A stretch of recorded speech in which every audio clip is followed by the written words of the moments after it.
মানুষ তো সবচেয়ে দুর্বল প্রাণী। আল্লাহ নিজেই বলছেন খলিকাল ইনসানু দাঈফা, মানুষের মতো দুর্বল কোনো প্রাণী নাই। সবচেয়ে দুর্বল প্রাণী মানুষ, সবচেয়ে দুর্বল। আল্লাহ নিজেই ঘোষণা দিয়েছেন তোমাদের মতো দুর্বল কেউ নেই। খলিকাল ইনসানু দাঈফা, বড় দুর্বল হওয়া সত্ত্বেও আল্লাহ মানুষকে বাধ্য করতে পারতেন। দুর্বলকে কাবু করা অনেক সহজ, শক্তিশালীকে কাবু করা অনেক কঠিন, কিন্তু আল্লাহ হুকুমের কাছে কোনোটাই শক্তিশালী না। আলাইহিস সালামকে জিজ্ঞাসা করা হয়েছে আপনি কিরকম ভাবেন আল্লাহ শক্তির সামনে?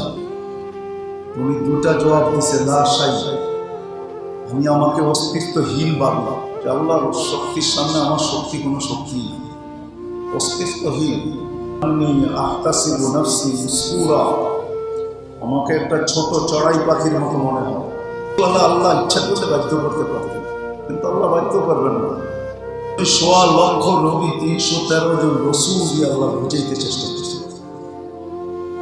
১৬ লক্ষ নবী দিয়ে বুঝাইছে, ১০৪টা কিতাব নামায় বুঝাইছে, সর্বশেষ নিজের কালাম নামায় বুঝাইছে, শুধু বুঝানোর জন্য। মুহাম্মদুর রাসূলুল্লাহ সাল্লাল্লাহু আলাইহি ওয়াসাল্লাম দুনিয়ার জীবনটা আসলে নিছক একটা মিথ্যা, নিছক একটা ধোঁকা। এটাকে ধোঁকাই বলছে, এটা ধোঁকাই, এটা লাহবুন লাহি, খেল তামাশাই। বাস্তব যে জীবনটা সামনে আসতেছে যেটাকে আখিরাতের জীবন বলে, যদিও মন বোঝে না, পরিবেশ মানে না, শিক্ষা দীক্ষা এই কথা বলে না, যেটা কোরআন হাদিস বলে আমাদের শিক্ষা দীক্ষা এই কথাটাকে সাপোর্ট করে না, এটাকে বলে না, এটাকে স্বীকৃতি দেয় না, এটা চোখে দেখতেছে, ওটার পিছিয়ে আমরা দৌড়ে দিচ্ছি। হোক, আমার এটা বোঝানোর উদ্দেশ্য না, শুধু উপমা স্বরূপ নিয়ে আসতেছি। কি করে কারো দিলে লেগে যায়, কারো দিলে যদি লাগে, আওয়াজ যত দূর যায়, ২-৪ জন যদি তৈরি হয়ে যায় যারা এই ছোট্ট জীবনটাকে মূল্যায়ন করবে, এটার পিছনেই আল্লাহ পাক যেতে কোনো ত্রুটি করেন না। যুগে যুগে কিতাব পাঠাইছেন, একজন না, দুজন না, তিনজন না, ১৬ লক্ষ নবী, ২,২৫,০০০ নবী আসছে, ৩১৩ জন রসুল আসছে, ১০০-র উপরে ১০৪টার মতো কিতাব আসছে, সর্বশেষ আল্লাহর কালাম আসছে।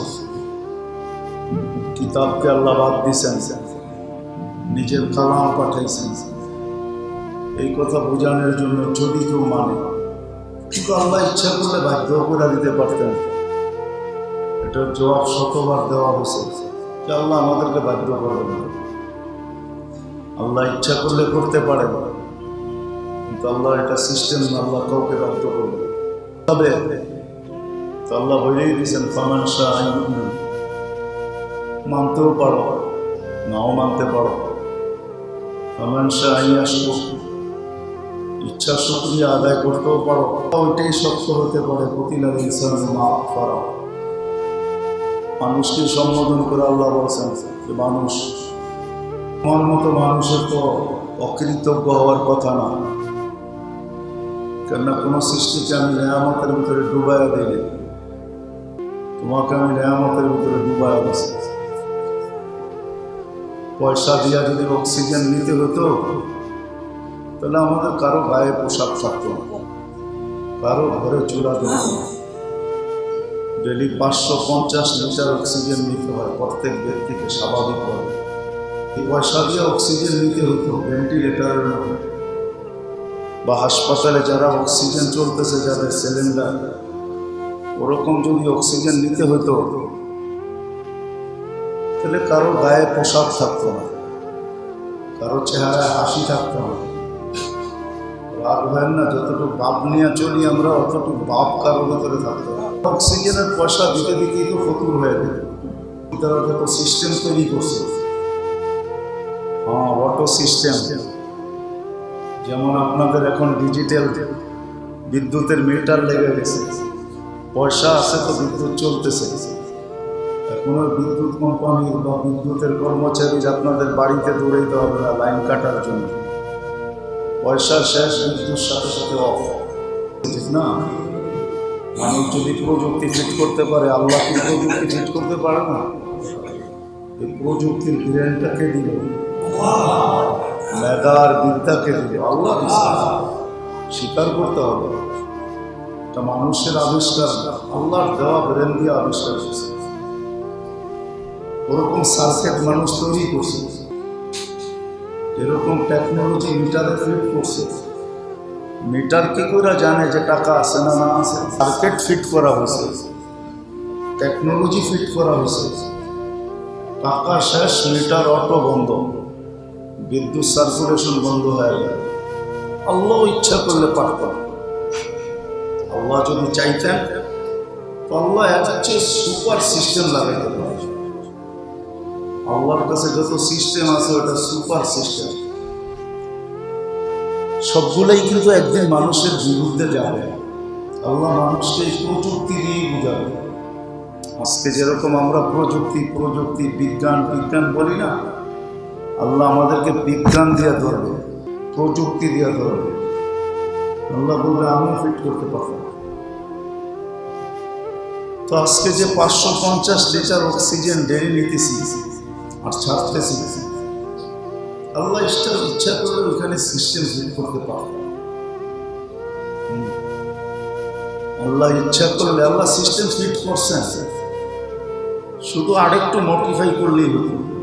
আপনি ডাক্তারদেরকে জিজ্ঞাসা করেন, পানি যখন খান তো আপনার দুটা সিস্টেম বন্ধের জায়গাটা বন্ধ হয়ে যায় আর খাদ্যের জায়গাটা বন্ধ হয়ে যায়। এখানে দুটা পাতের মতো আছে, দুটা এসে লেগে যায়, শাক করে লেগে যায়, যেন পানিটা ওই দুই জায়গায় না যায়।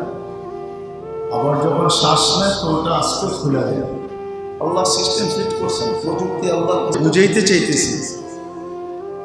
আল্লাহ করো বুঝে আসো। যদিও বিদ্যা বুদ্ধি চিন্তাধারা ভাবনা কোনো কিছুই আমাদেরকে আল্লাহ রসুলের কথাকে সাপোর্ট করে না, তারপরও বোঝানো দায়িত্ব বিদায় বুঝাইতেছি। আমারও বুঝে আসো, আপনাদেরও বুঝে আসো। এই ছোট্ট জীবনটাকে সুরক্ষিত করা এটাই মকসদ, এটাই উদ্দেশ্য।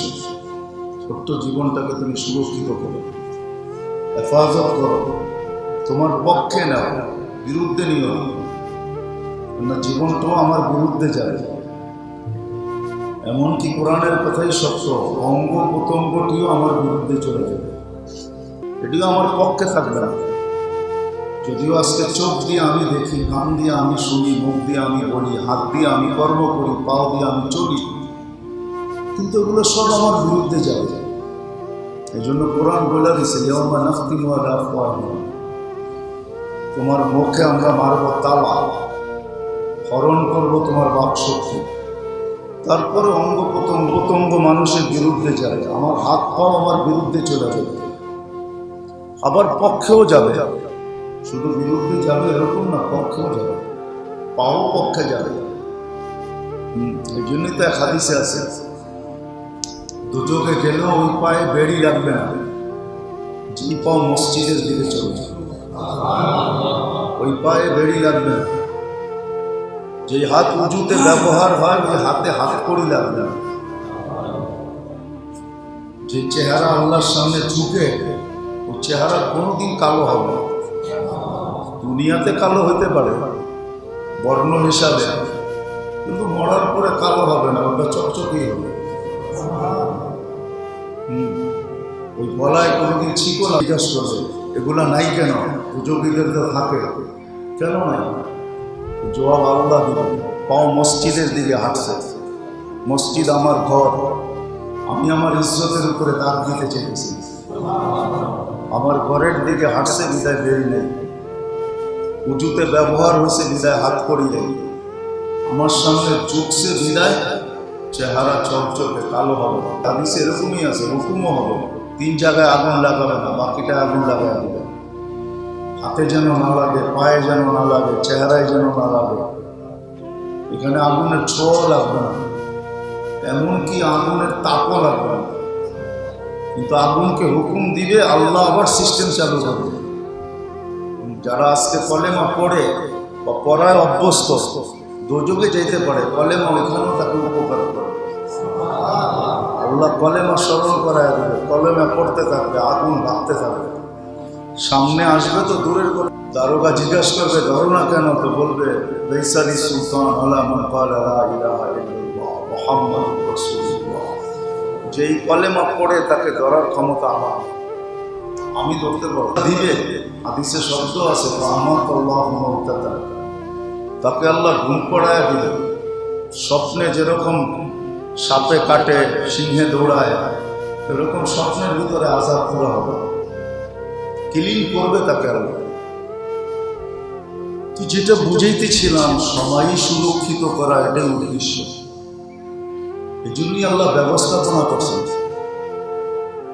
মানুষ তো সবচেয়ে দুর্বল প্রাণী, আল্লাহ নিজেই বলছেন খুলিকাল ইনসানু দাঈফা। মানুষের মতো দুর্বল কোনো প্রাণী নাই, সবচেয়ে দুর্বল প্রাণী মানুষ।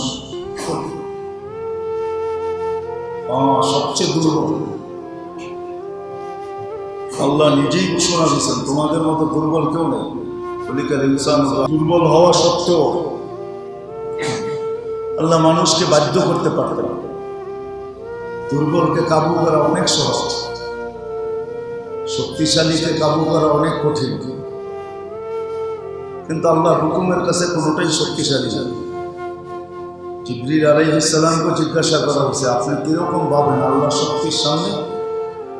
উনি দুটা জবাব দিছে, লা শাই, আমি আমাকে অস্তিত্বহীন ভাবলাম যে আল্লাহর শক্তির সামনে আমার শক্তি কোনো শক্তি, অস্তিত্বহীন। কান্নি আহতাসিবু নাফসি মুসকুরা, আমাকে একটা ছোট চড়াই পাখির মতো মনে হয়। তুই শক্তিওয়ালা, আল্লাহ ইচ্ছা করলে বাধ্য করতে পারবেন, কিন্তু আল্লাহ বাধ্য করবেন না। এই জন্য ১৬ লক্ষ নবী, ৩১৩ জন রসূল দিয়ে আল্লাহ বুঝাইতে চেষ্টা করছেন। ১৬ লক্ষ নবী দিয়ে কিতাব নামায় বুঝাইছেন, সর্বশেষ নিজের কালাম নামায় বুঝাইছেন, শুধু বুঝানোর জন্য।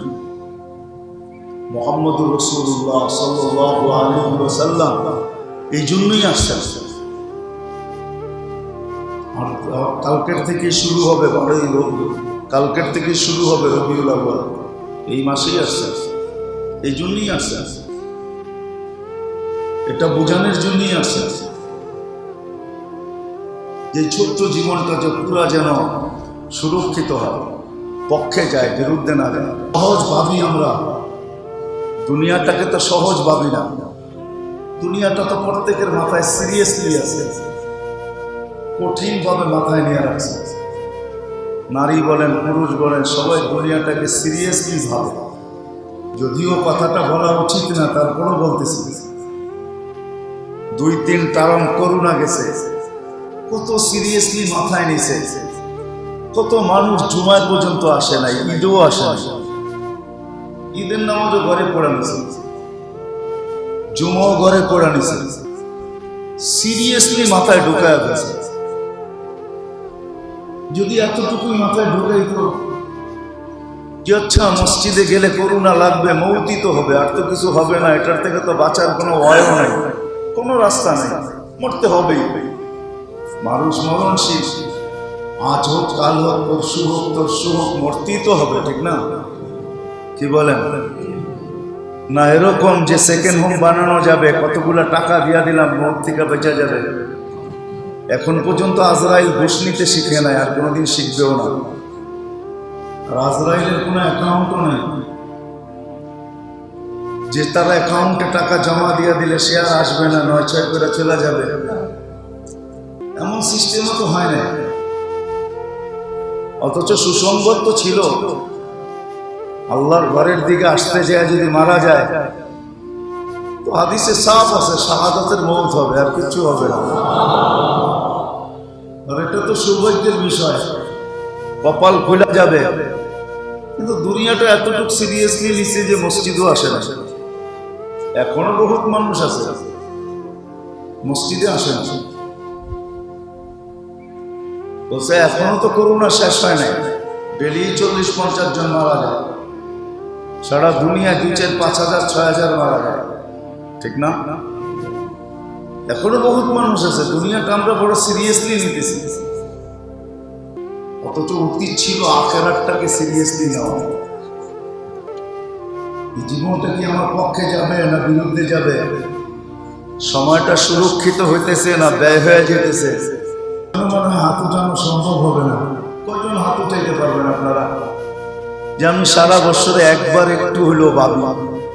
মাস তো দূরের কথা, সারা বছরে একটু হইলেও ভাবি যে বছরটা তো পার হয়ে গেল। অক্টোবর চলতেছে, নভেম্বর, ডিসেম্বর, 31 নাইটও আসবে, ঠিক না? 21 পার হয়ে 22 যদি সম্ভব হায়াত থাকে তো 22ও দেখবো চোখে, ঠিক না? কিন্তু আমি কোনদিন 31 নাইটে কি এটা বসে ভাবছি যে 21 তো চলে যেতেছে, চলে গেল, 12টা 1 হইলেই 22-এ আমি পা দিব।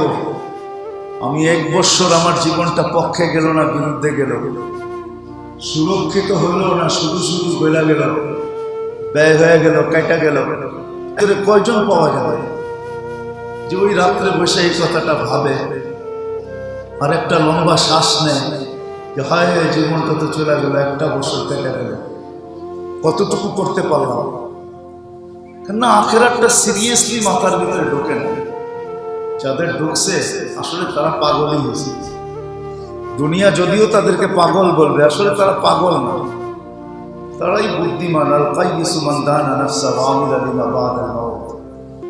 আল্লাহ রাসূল তাদেরকে বুদ্ধিমান বলছে। আরে বুদ্ধিমান, দুনিয়া যদিও পাগল বলে।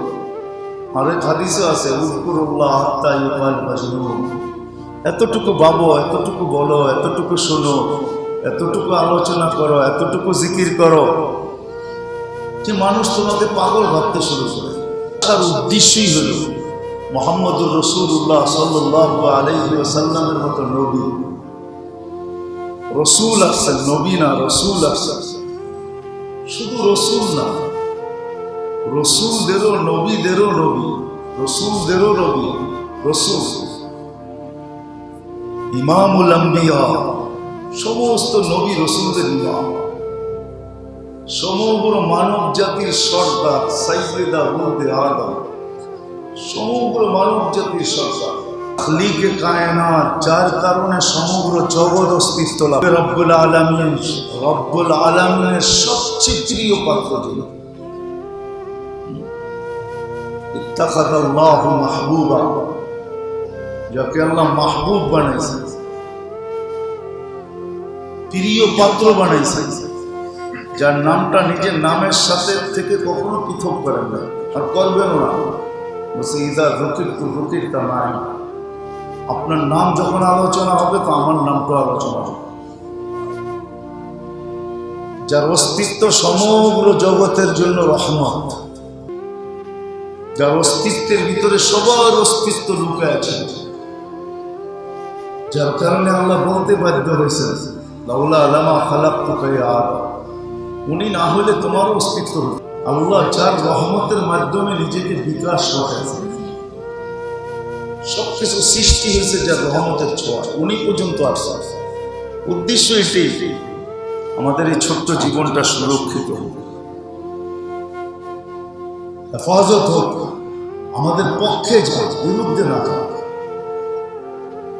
কেননা আখিরাতটা তো কয়েকদিনের না যে ঠিক আছে 200-100 বছর ভোগবো তারপরে আবার কোথাও চলে যাবো, না না না। ওইখানে যে ঢুকলো চিরদিনের জন্য ঢুকলো, ওইখান থেকে বাহির হওয়া নেই, বাহির হওয়া নেই। আল মউত ইল্লা মাউতাতানাল উলা, মউত একবারই আসবে, আর আসবে না। না দোজখীদের মউত হবে, না জান্নাতীদের মউত হবে, কারো মউত নেই। শুধু মউত জীবনে একবারই আসবে। আল্লাযী খালাকাল মাউতা ওয়াল হায়াতা লিয়াবলুয়াকুম আইয়ুকুম আহসানু আমালা। মউত একবারই আসবে, দেখার বিষয় হবে কে ছোট্ট জীবনটাকে পক্ষে নিয়ে আসছে, কে বিরুদ্ধে নিয়ে আসছে, কে সুরক্ষিত করে আসছে আর কে সুরক্ষিত করা হবে। এটার জন্যই মুহাম্মদুর রাসূলুল্লাহ সাল্লাল্লাহু আলাইহি ওয়াসাল্লাম এক জিন্দেগি নিয়ে আসছেন, যে জিনিস আল্লাহর কাছে গ্রহণযোগ্যতা রাখে, সিল মারা, প্রত্যেকটা আল্লাহর কাছে গ্রান্টেড, প্রত্যেকটা জিনিস। আল্লাহর কাছে গ্রান্টেড। আর আল্লাহ এটা বলেও দিয়েছেন, সিল মেরা দিয়েছেন, মান আতা রাসূল ফাকাদ আতা আল্লাহ, যে আমার নবীকে মানবে সে আমাকে মানবে। আল্লাহর মানা রাসূলুল্লাহ সাল্লাল্লাহু আলাইহি ওয়াসাল্লামের জিন্দেগির ভিতরে রাখা আছে।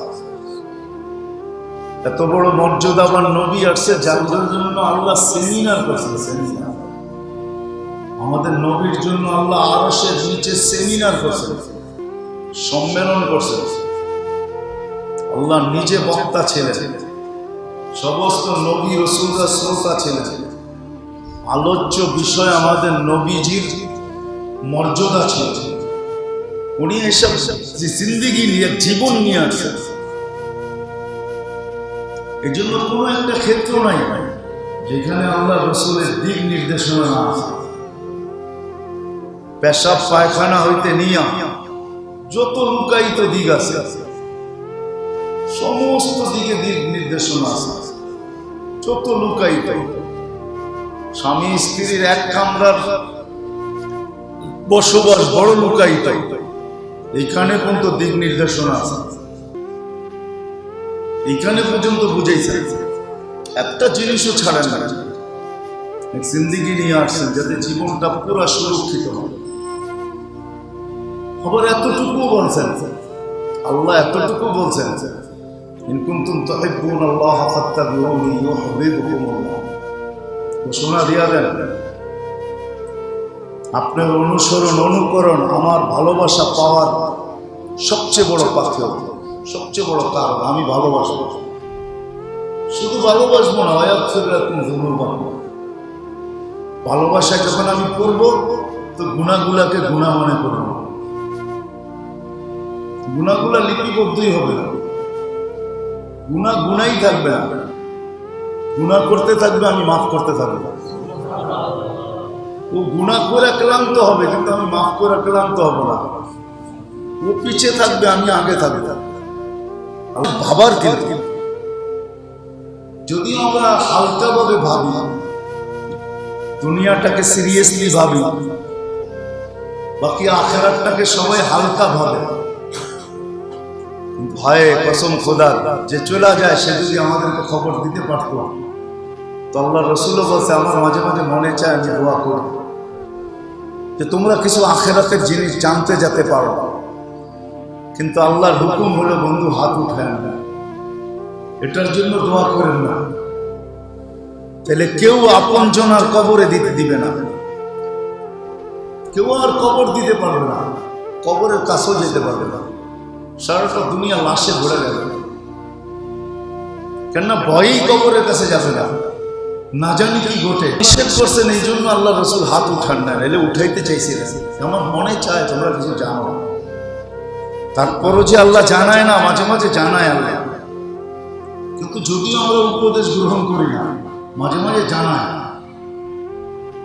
কিন্তু এটাও কিন্তু কম ছিল না। 2020-এ করোনায় যে সমস্ত মা বাবা মারা গেছে, অনেক সন্তান আছে মা বাবা কবরস্থান জানলে, কবর তো চিনে না, এটা 100%। কবর চিনে না, বাবার কবর কোনটা, মার কবর কোনটা। এটাও কিন্তু কম না, বুঝলে এটাও কিন্তু কম না। বিবেকমানের জন্য এতটুকুই ইশারা যথেষ্ট ছিল, যেটাও তো কম না। যে সন্তানের জন্য সব কিছু বিসর্জন দিল, রাতকে রাত বলল না, দিনকে দিন বলল না, সন্তানের ভবিষ্যৎ দেখার জন্য। যদিও তার দায়িত্ব ছিল না, সন্তানের ভবিষ্যৎ দেখা তার দায়িত্ব না। সন্তানকে কোটিপতি বানায় যেতে হবে, ভবিষ্যৎ দেওয়া যেতে হবে, বসা বসা যেন খাইতে পারে, এটা তার দায়িত্ব ছিল না। কিন্তু সে দায়িত্ব উঠায়া সন্তানের জন্য সব করলো। অথচ সন্তান 2000 টাকা দিয়ে একটা পিপি কিনতে পারলো না, 20 টাকা দিয়ে দুটা মাস্ক গ্লাভস কিনতে পারলো না। দুটো গ্লাভস আর কত, 50 টাকা দাম। ভালোটা কিনতে গেলে সন্তান দুটো গ্লাভস কিনতে পারলো না হাতে পড়ার জন্য। একটা দামি মাস্ক কিনতে পারলো, এর উপর দিয়ে একটা লাগায় না প্লাস্টিকের, ওটার কয় টাকা দাম। এটা কিনা নিজে প্রোটেকশন নিয়ে মা বাবার প্লাসটা নিজের হাতে কবরে রাখতে পারলো না। বাবার বিষয় কিন্তু ভাষার বিষয় না, বিবেক দিয়া বাবার বিষয়। এতটুকু করতে পারলো না, আর একটু যদি বড় হয় কিছু ঘটে তাহলে তো দাফন করেই ছেড়ে দেবে, ঠিক না?